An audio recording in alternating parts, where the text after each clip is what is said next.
ये 1600 शताब्दी कथा जिते तकी खां एवं अन्य विधर्मी मान से सब आक्रमण कले ओडिशार प्राय समस्त हिंदू मंदिर को आक्रमण कर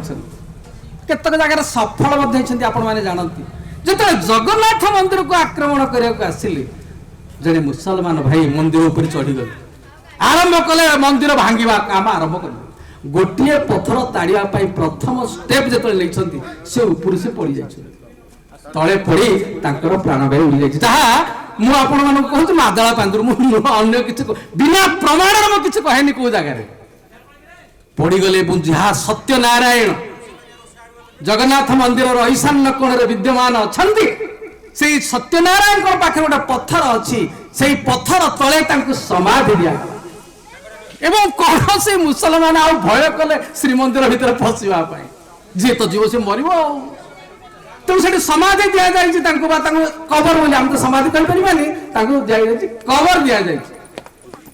से आरंभ कौन ना हिंदू मुसलमान संप्रसारण से सद्भाव को नहीं पाला सृष्टि पाला आकड़े सुंदर लोक शिक्षा दियो